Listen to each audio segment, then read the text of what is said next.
Недавно встретила свою знакомую. Она рассказала мне о том, что ее единственный сын, студент 3-го курса, отличник со школьной скамьи, пример для своих сверстников, неожиданно стал совершенно другим.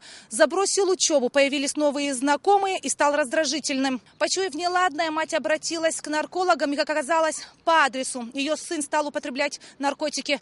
80% абхазской молодежи – наркоманы. Поверьте, это беда. Пока сам не столкнешься, не поймешь, сказала она с горечью. Наркомания – человеческая трагедия или вопрос национальной безопасности? О самом важном в программе «Агойсра».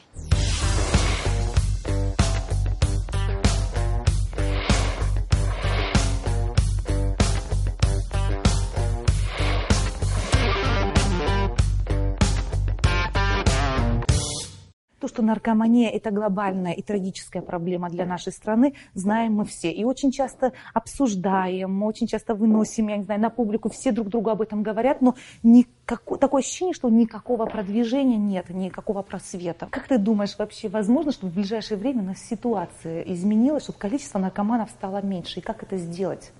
Я думаю, она изменится, несомненно, так как в республике открылся новый реабилитационный центр для наркоманов, где они могут получить полное лечение, то есть реабилитацию, так сказать, да. И, соответственно, в ближайшее время и статистика, и уровень будет об этом говорить, что наркоманов в республике стало гораздо меньше. Надеюсь, что твои места не звучало.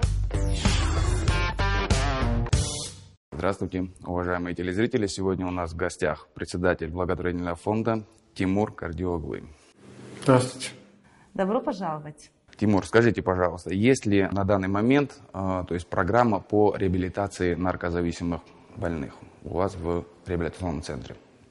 Да, на сегодняшний день у нас есть программа, основанная на биопсихосоциодуховной модели. Скажите, пожалуйста, у вас есть статистические данные о том, какое количество больных в республике? Конечно, может быть страшно об этом говорить, но порядка 25 тысяч на сегодняшний день людей, которые употребляют различного рода, скажем так, наркотические вещества, психотропные вещества. Я думаю, эту тему вы знаете достаточно хорошо и наверняка узнавали и изучали мировой опыт.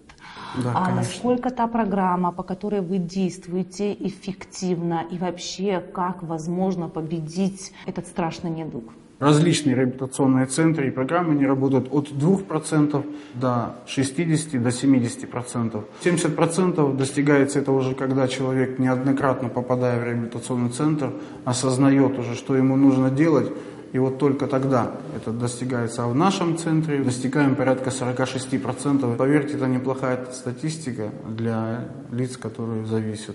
Скажите, Тимур, а вот проводится ли у вас какая-то программа не добровольного лечения, а принудительного лечения непосредственно вот в вашем центре? На сегодняшний день нет. В нашем центре, естественно, нет принудительного лечения. У нас вся работа у нас проводится на добровольной основе. Почему? Потому что пациент, он сам приезжает или его привозят его родители. Поэтому а кто вас финансирует? В основном это пожертвования родителей, которые отправляют своих детей на реабилитацию. Реабилитационный центр для наркомана – это шанс выздороветь. Такой шанс есть у обитателей этого дома. Уже больше года за этими стенами молодые люди пытаются перебороть свою пагубную привычку и учатся жить заново. Ежедневно через страдания, боль, а порой и слезы они пытаются вырваться из круговорота смерти, в который вступили так легко и незаметно. Мы сейчас окунемся в атмосферу внутри дома. Может кто-то, кто смотрит нас сейчас по ту сторону экрана, поймет, пока не поздно, что путь наркомана – это история всегда с трагическим концом. Сейчас в доме тихо. Слышен только звук телевизора. Ребята смотрят фильм, в котором нет ни насилия, ни наркотиков. Сейчас у нас по расписанию идет программное видео. Это видео, которое не просто выбирают обычные фильмы, которые подготовили психологи для самой реабилитации. Это Маша, она из Украины. Трудно поверить, что эта жизнерадостная девушка когда-то была наркоманкой. 3 года как смотрит на жизнь трезво. У нее новые ценности и радости. Мне помогло найти альтернативу своему употреблению. Какая это альтернатива? Для меня альтернатива – это помогать таким же. Маша нашей съемочной группе проводит экскурсию, показывает дом и знакомит с его обитателями. Рассказывает о своем прошлом, ничего не скрывая, и гордится своим настоящим. Иди сюда. Это непосредственно человек, который я с гордостью говорю, что она пошла за мной. Расскажите немножко о себе, давайте познакомимся. Меня зовут Света, я наркоманка зависимая. Употребляла 15 лет, я очень рано начала, в 11 лет начала пить. И у меня прям все как по учебнику, то есть сначала алкоголь, потом марихуана, потом клубные наркотики, клубы веселья, потом героин. Наталья здесь со дня открытия, уже больше года. В ее мыслях нет места наркотикам, у нее другие цели. Я очень хочу замуж, очень хочу детей. Сейчас я понимаю, что я могу воспитать достойных людей. Реабилитационный центр – это двухэтажное здание с приусадебным участком недалеко от моря. Все хозяйство ведут сами ребята. Здесь бассейн, турники, боксерская груша.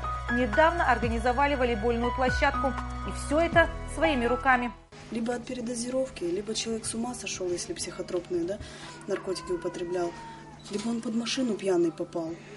Ну вот куча всего, что приводит к смерти. Вот ты ее как ни крути, наркоманию, она смертельна. Из кухни доносится абхазская мелодия. Дежурные готовят обед. Парень из окна приветливо машет рукой.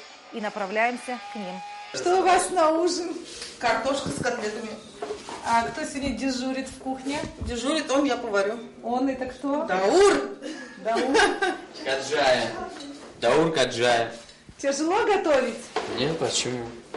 На сколько человек готовишь? На 23 человека. Здесь повсюду иконы, напоминания, важные фразы. Они, бывшие наркоманы, как никто другой, друг друга понимают и поддерживают. На втором этаже спальные комнаты. Недавно девушки поклеили обои, а здесь ребята занимаются спортом. Реабилитационный центр Абхазии сотрудничает с аналогичными центрами России, участвует во многих совместных семинарах и работает по программе, которую признали успешной во многих странах. По этой программе многие абхазские наркоманы сейчас находятся в России, где проходят реабилитацию, а из России в Абхазии. На обратном пути мы встречаем группу молодых людей в спортивной форме. Как оказалось, они из реабилитационного центра. Реабилитационный центр? Да. Откуда сейчас со спортивными сумками? А со спортзала мы занимаемся в Ассоциации профессионального бокса Абхазии, у Алика Кардиаглы. Зависимый, я из города Волгограда, я здесь прошел реабилитацию в Центре здоровой молодежи. Вот, я уже без малого год трезвый, вот, и сейчас я остался здесь служить, именно занимаюсь вот спортсменами, ребятами, развиваю это направление. Евгений. Евгений, каким видом спорта вы занимаетесь? Бокс, 32 года, сейчас исполнится через месяц. Вот из них 15 употреблял, тяжелый. Ну, вообще все виды наркотиков, как бы героин, остановился на нем. Ну, употреблял жестко, как бы вообще беспробудно, можно сказать. Сейчас вот уже 5 месяцев трезвый, рад этому. Общительные и приветливые, готовые ответить на любой вопрос. Они внешне кажутся счастливыми. То ли желание навсегда распрощаться с прошлым, то ли найти потерянное будущее. Но главное – не оглядываться назад.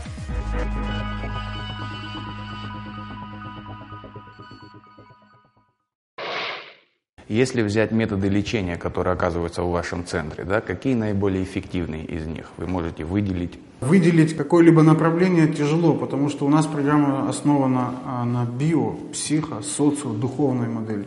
И если, допустим, убрать какую-нибудь из этой цепочки, то выздоровление не будет полноценным. Потому что био – это сам человек, который, да, его болезнь, которая в нем, социо – это то, что он выйдет рано или поздно на улицу и будет жить опять в социуме. Психо – это потому, что болезнь в основном находится у себя в голове. Наркомания, алкоголь – это болезнь одиночества. Наркоман, он чувствует себя одиноким, чувствует, что ему уже никто не поможет, и вот он уже нашел себя вот в этом, и все, он думает, что выхода нет. На самом деле выход есть. Есть, конечно, точка невозврата, когда человек уже от употребления наркотиков находится в таком физическом состоянии, что ему, к сожалению, уже помочь нельзя.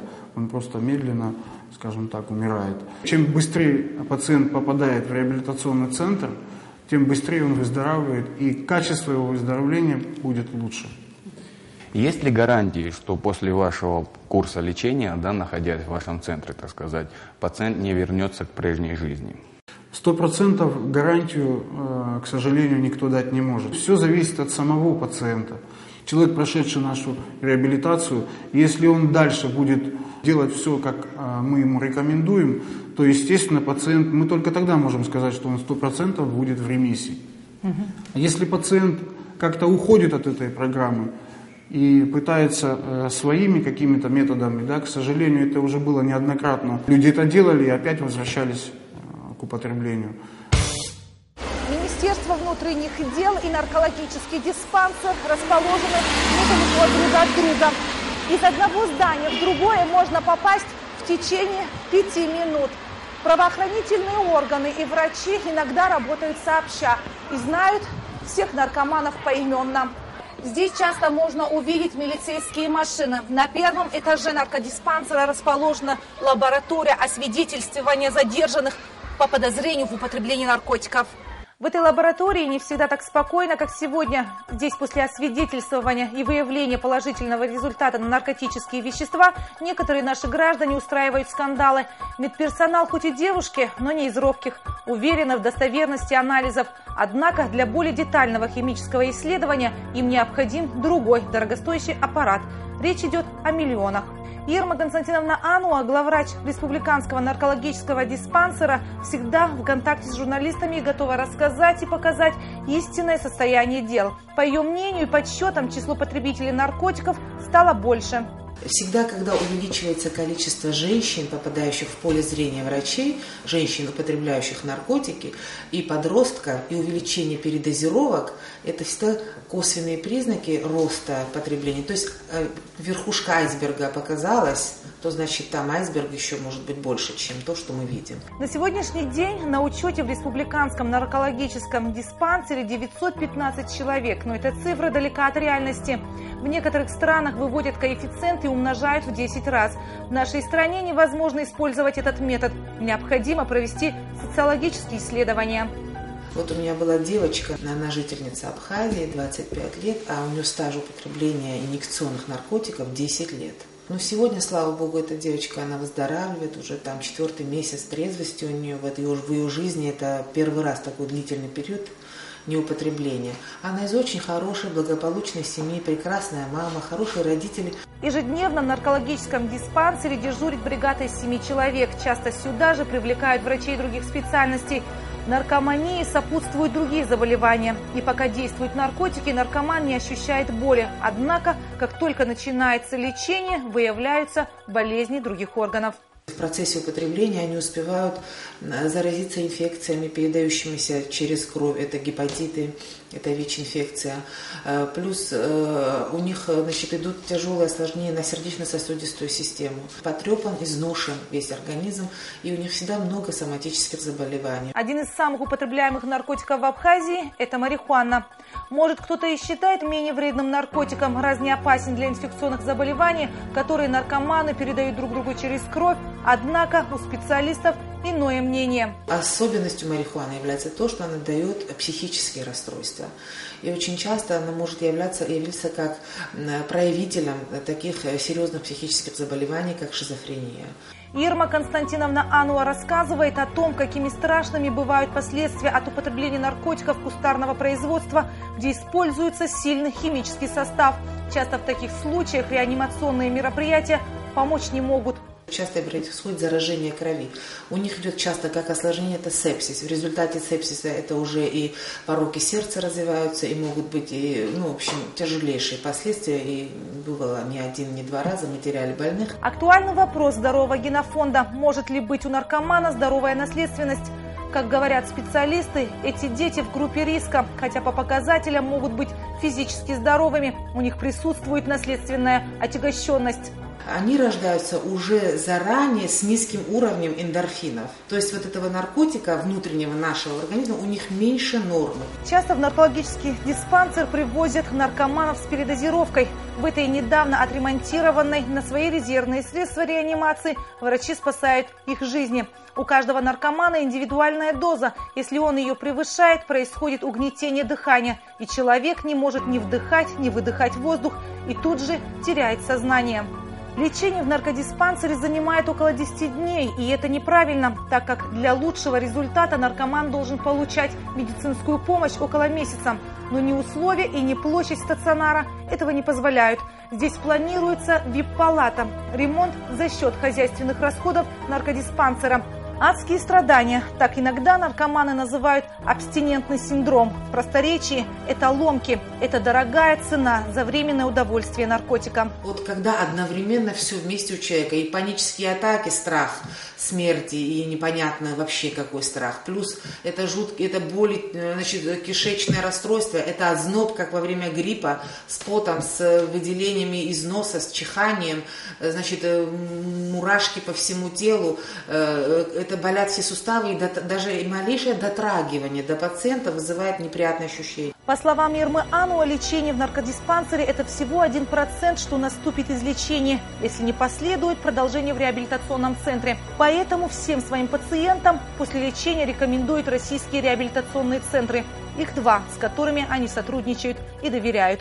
Уже несколько человек из Абхазии там получают помощь. Это 70% успешного результата, говорит главврач диспансера. Считается, что один победивший свою пагубную привычку наркоман потянет за собой 15 и поможет им выздороветь. Существует ли у вас программа тренингов, да, в вашем центре, то есть непосредственно тренингов с самим пациентом? В нашей программе существуют и тренинги, и психологические группы, и арт-терапия. Каждый день с утра до вечера. Основная часть, скажем так, людей зависимых в основном нигде не работают. Их болезнь не дает им возможности заниматься собой. И поэтому все, что происходит в нашем центре, это уже процесс выздоровления. Человек, как только перешагнул за ворота нашего центра, он уже начинает выздоравливать. Потому что он видит людей, которые вокруг него уже выздоровели, несут ему тот положительный заряд эмоций, энергии, который для того, чтобы выздороветь. Здравствуйте, меня зовут Анна. Наталья. Это моя дочь Наталья. Очень приятно. Очень приятно. Любовь и Наталья, мать и дочь из Подмосковья. Любовь педагога, Наталья ее единственная дочь. Как страшный сон она вспоминает, как Наталья стала наркоманкой. Однажды я прихожу в гости, она мне рассказывает: мама, у меня беда, я теперь не знаю, что мне делать. И рассказала, что она уже употребляет героин и не знает, как избавиться от этой зависимости. У Натальи растет 10-летняя дочь, и она очень скучает по ней. Но приехав в Абхазию, в реабилитационный центр, она поняла, что хочет находиться далеко от всего, что ей напоминает о прошлом. Первое, что мы сделали, мы положили ее в больницу, в наркологическую. Она продержалась, наверное, полгода. Потом была еще одна наркологическая больница. И так их было, наверное, 8-9 раз. Сейчас Любовь приехала навестить дочь. Она рада видеть ее в трезвом виде и надеется, наркотики останутся в прошлом Натальи. Она стала рассудительна, она стала спокойна. Она сама в себя поверила. Ведь это большого стоит, дорогого стоит. Эту проблему, наверное, надо решать сообща. Мы должны уберечь свою молодежь. Спасибо вам. Спасибо, Абхазия. Насколько я знаю, ваши преподаватели – это те же наркоманы, только бывшие, которым удалось победить. Они не преподаватели, это консультанты, которые находятся в стойкой ремиссии, которые уже бросили употреблять наркотики. Доподлинно известно, что наркоману или алкоголику более эффективно может помочь только тот человек, который уже прошел реабилитацию. Он знает, как бороться с этой проблемой. Он знает, что в ту или иную минуту или час будет происходить с больным человеком, да, с пациентом.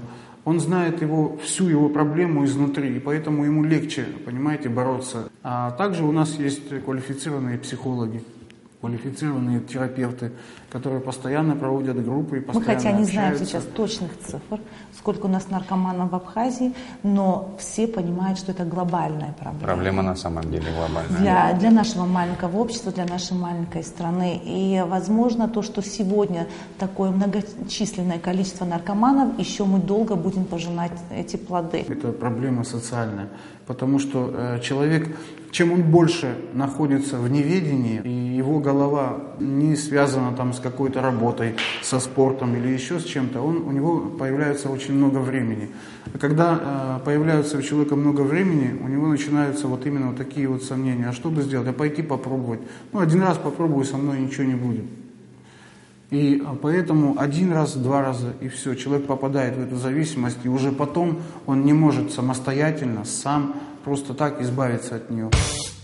Когда наркотик доступен, а его распространитель не наказан, число наркоманов будет расти. И никакие реабилитационные программы не дадут пользы. Есть люди, чья специальность – борьба с наркоманией. Они работают в правоохранительных органах. Сейчас мы узнаем многое о их работе. Оставайтесь с нами. УКОН – это управление по контролю за оборотом наркотиков. Именно сотрудники этого управления ведут борьбу с распространением наркотических веществ и задерживают потребителей. Первый заместитель министра внутренних дел Вальтер Будба – выпускник Высшего военного командного училища МВД России. Имеет опыт работы 15 лет в российских правоохранительных органах. Мы задерживаем лицо с 50 граммами. Вы понимаете, о каком количестве идет речь, когда метадон 47 грамм, 45 грамм. Мы понимаем, что не с целью личного употребления такое количество привозят в Абхазию. Но мы, в силу того, что не поймали, как он продавал, мы не можем ему распространение вменить. Основной поток наркотиков в Абхазию поступает из России. Сотрудникам УКОН известны имена наркодилеров, курирующих наркобизнес. Они абхазы, проживающие в Краснодаре, Санкт-Петербурге, Москве. Однако, чтобы задержать их и привлечь к ответственности, нужно сотрудничество российской стороны. Недавно на одной из встреч со своими российскими коллегами обсуждали этот вопрос. Мы будем сейчас выходить на другой уровень взаимоотношений.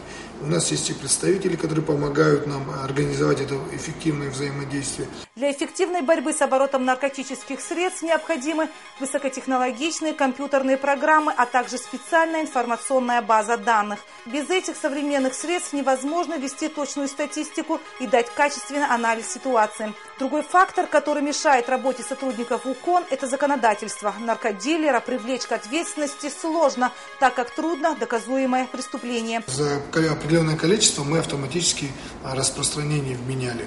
Раньше была такая практика. Считаю, что эту практику надо вернуть. Метадон – наркотик, который завозится в Абхазию в самых больших количествах. За 2014 год изъято 276 грамм. По примерным подсчетам, это доза для более чем 1000 человек. Во время освидетельствования, если в крови выявили наркотические вещества, то наказание 15 суток содержания под стражей. А если подозреваемый отказывается от освидетельствования, то штрафуется на сумму 1800 рублей. Это мизерная сумма, говорят сотрудники УКОН. Более того, они считают, что данный закон препятствует их работе. Вы поймите, что наркомания, она взаимосвязана вообще с ситуацией в молодежи. У нас общая молодежь стала криминально ориентированной. Сегодня же вы посмотрите, у нас в городе кто лучше всех живет? Криминальные авторитеты. Кем хочет стать молодой парень? Криминальным авторитетом, потому что так круто.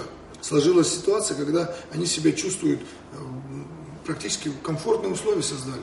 Для криминальных авторитетов их трогать нельзя, за них у тебя проблемы могут быть, за них очень влиятельные люди могут прийти. Несмотря на отсутствие точной статистики, наркомания в Абхазии принимает угрожающие размеры. Речь идет о национальной безопасности, говорит первый замминистра внутренних дел Вальтер Будба. В одной из школ 10-11 класс мы не нашли, там была проблема, что никто не поднял флаг абхазский. Потому что по понятиям нельзя.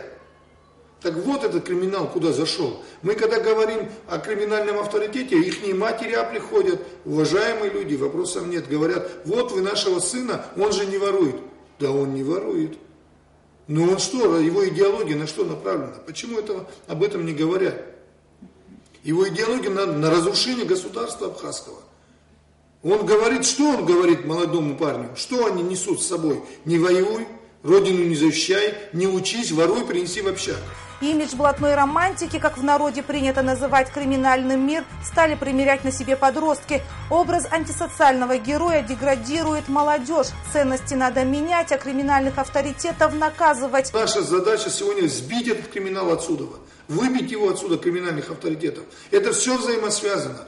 Конечно, напрямую вор в законе не говорит ему колись. Ему это напрямую не нужно говорить. Они не равняются на наших героев в Абхазии, которые погибли, головы отдали, их фотографии висят. На них же не равняются. Они равняются на тех, кто круто на джипах ездит. В этой нелегкой борьбе правоохранительные органы нуждаются в поддержке общества и государства. Периодически в нашей республике вопрос наркомании начинают обсуждать бурно. И на какой-то промежуток времени эта тема становится главной темой страны. Но, тем не менее, АВОС и ныне там. Наркораспространители не наказаны, а наркоманов не становится меньше. Пока мода антисоциального авторитета не сменится на образ образованного, патриотичного, энергичного, хорошего специалиста, количество наркоманов не уменьшится. Борьба добра и зла продолжается. Меньше, чтобы в Абхазии была вот эта вот наркопреступность, которая завозит наркотики в Абхазию, которые распространяют эти наркотики в Абхазию. Вот с этого надо начинать. Естественно, потом уже последующие меры для того, чтобы предотвратить это все сегодня в Абхазии. Спорт, это какие-то социальные проекты, это много-много разных других проектов, на которые бы мы переориентировали молодых людей, чтобы они не на улице сидели и не имея свободного времени, а чтобы они были заняты. Самая главная проблема наркомании, это у нас просто в нашей программе записано первым пунктом, это осознание проблемы. Пока человек и общество не осознает, что проблема наркомании и алкоголя существует в Абхазии, ничего хорошего у нас впереди не будет. Те люди, которые наркопреступностью занимаются, которые завозят, распространяют, этих людей, безусловно, нужно наоборот находить более жестокие санкции, изолировать их от общества на более, скажем так, длительный срок. Потому что эти люди, они не просто продают наркотик, они убивают нашу молодежь. Нужна ли вам поддержка Министерства здравоохранения или, в общем-то, в целом государства? И в каком плане нужна эта поддержка? Сейчас есть ли у вас какое-то взаимодействие? Хороший вопрос, спасибо. На сегодняшний день у нас есть, мы выходим на какие-то там, скажем, на контакты, да, с правительством, с силовыми структурами. Вот уже у нас был министр внутренних дел в гостях. В Минздраве мы тоже общаемся. Мы, в принципе, со всеми общаемся. Если мы все не консолидируемся сегодня, мы поодиночку не сможем эту проблему решить. У нас нету столько времени, чтобы мы так долго шли к этому. Просто я не знал, как на самом деле бороться с этой проблемой. Желание оно было, но не знал, каким образом можно преодолеть эту зависимость. А как ты попал в эту зависимость? Ты вообще помнишь, как все начиналось? Я попал, и начиналось все это с марихуаны в школе. Это было послевоенное положение, все вы сами понимаете. Попробовал марихуану, долгое время курил ее, потом захотелось попробовать что-нибудь посильнее наркотики. И начал с таблеток, потом попробовал, наверное, все виды наркотиков, кроме спайсов, солей. Были попытки ремиссии долгие, бывало и год не употреблял, я завелся с семьей, но все равно я как-то начал опять употреблять. Просто понимаете, что хочу сказать, это такой долгий, кровопотливый, очень трудный путь, который нужно преодолеть, если хочешь жить, хочешь поменять на самом деле свою жизнь в лучшую сторону, нужно пройти этот путь, безусловно, оно помогает, я лично на себе это испытал. Сегодня я помогаю, тоже так же вывозим пацанов наших, ребят, абхазцев выздоравливать. Просто это болезнь души, головы, с этим бороться нужно. Только реабилитация, на мой взгляд, может помочь в этом. А человека, то, что ты просто взял, изолировал от общества и посадил в голове, то у него ничего не поменяется. Он, наоборот, выйдет обозленный на все общество и будет вновь употреблять, может даже в 2 раза больше будет. А то, что вы начали путь реабилитации, то, что вы нашли в себе силы побороть и признать этот недуг, это говорит о вашей силе воли. Можно я пожму вам руку? Спасибо. Удачи вам. Спасибо. Большое спасибо за то, что вы сегодня были у нас на программе. Удачи. Спасибо вам большое. Всего доброго. До свидания. Получается, медики, врачи меняются, а я тут бессменная, потому что подумать, что какой-то характер у меня такой, что не задерживается. Но вот просто насколько ты в нашей передаче? У тебя есть какие-то сроки, чтобы я знала, когда уже придет следующий врач? До того, как пришел к вам на передачу Олег, это предложение поступило ко мне.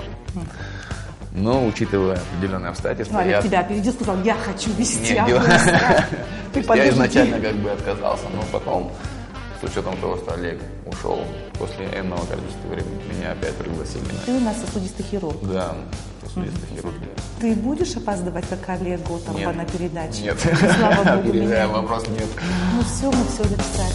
Отлично, отлично.